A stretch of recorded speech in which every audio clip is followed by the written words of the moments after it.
morning, gentlemen. I'm going to make a short video today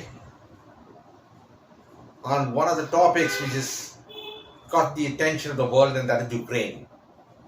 Now, there is a lot of information going around on the net. So many channels are broadcasting that Ukraine is winning. They have pushed the Russians back. Russian army is demoralized, and the Ukrainian victory is imminent. I think this is not the correct picture. The Ukrainian army has fought well, but they are nowhere close to winning the war. That is the first point. Why?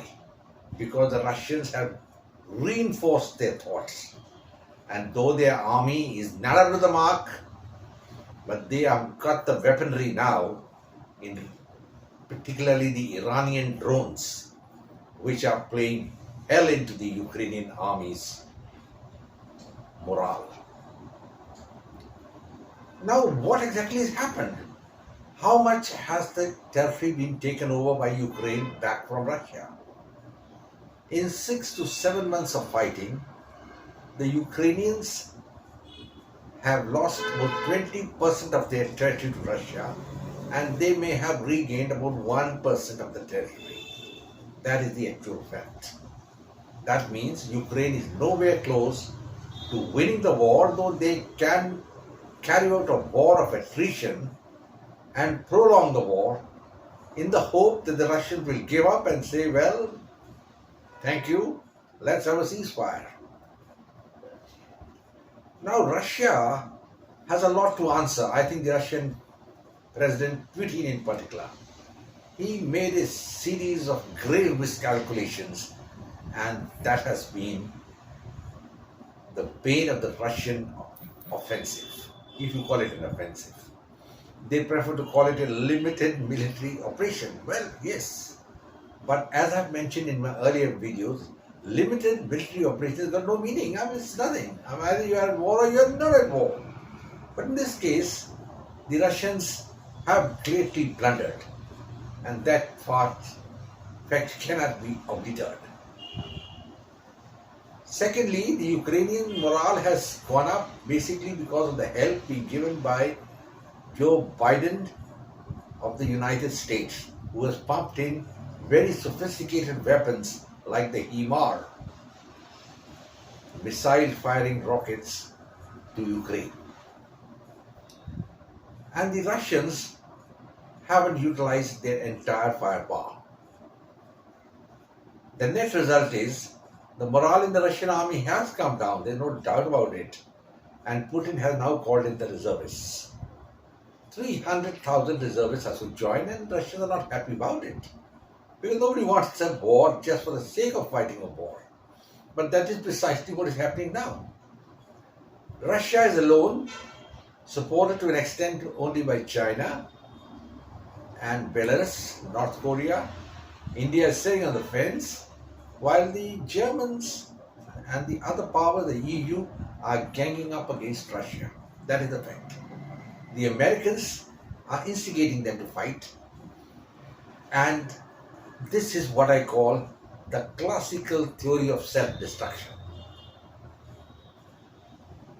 Russia, as I already said, is not going to accept defeat, because the Russian defeat means that Russia will be finished as a world power for all time to come. Is Putin ready to accept it? Are the Russian people going to accept it? The Russian people who are so nostalgic of the reign of Joseph Stalin? That is the crucial point. So then what next? The way I see it, the war will probably be a stalemate with a few kilometers being exchanged here and there. It continues as a war of attrition until and unless something dramatic happens. And that dramatic happen could be the use of a tactical nuclear device by Russia. Now, it's in the realm of possibility. People feel they will not use it.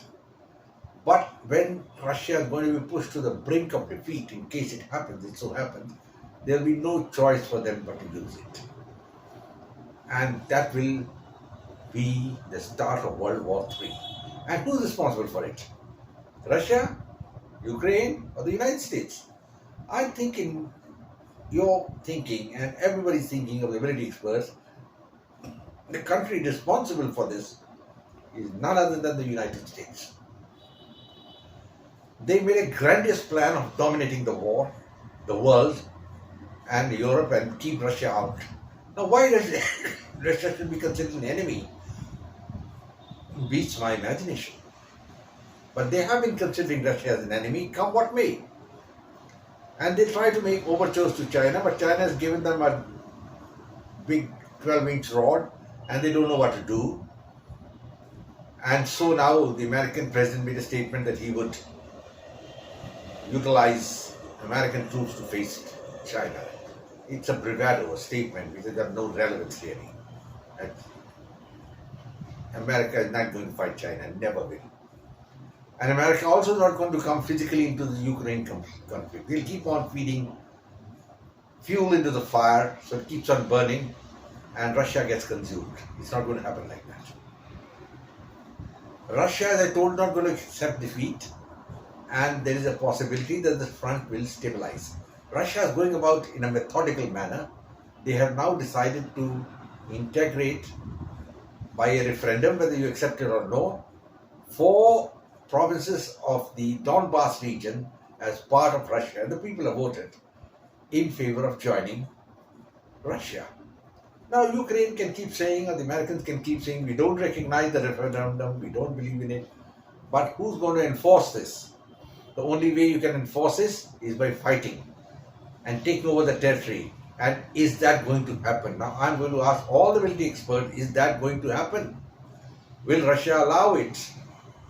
Will the Ukrainian army have the capability to go and take those territories back? The answer is no. If you're a military historian, you can see that. A stalemate here and there would continue, exchange of territories and all, and Russia will ultimately prevail because there is nuclear blackmail. And already it has started, the blackmailing, with the destruction of parts of the Nord pipeline which goes from Russia to Germany. Entire Europe will plunge into darkness. And this is what Putin is banking on. If you remember, the Russian winter was the death knell of Hitler and Napoleon, and now winter is coming in Russia again, and it's going to be very bad for the Europeans. Gentlemen, it's a very tricky situation at the moment because I have given out a number of possibilities. The Russians are on the back foot, no doubt about it, but they haven't lost the war. Their morale is down, no doubt about it. Putin is hard-pressed, there's no doubt about it. But that doesn't mean he's going to lose the war. Because he's got a trump up his sleeve, and that is the threat of a nuclear strike. Gentlemen, I hope it doesn't happen and sanity prevails over the world, over the Americans and the Russians.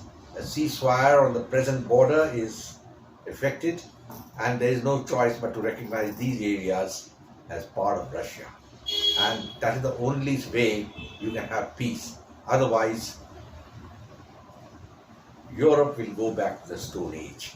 You shouldn't forget that the epicenter of the last 2 world wars was Europe. And there is no reason why it won't happen now. I close now, gentlemen. Thank you very much. The situation is very, very tricky, and nobody knows what's going to happen. Even an astrologer cannot forecast. But what is the likely scenario? I have already spelled out. The only way the war can end is by accepting what is with Russia as an international border. After all, the Americans tacitly accepted the Crimea as part of Russia when Donald Trump was president. It could happen again to save the world from destruction. Thank you very much. If you like the video, share it, like it, and I will close now, sir, and say Jai Hind. Take care, and God bless to you all.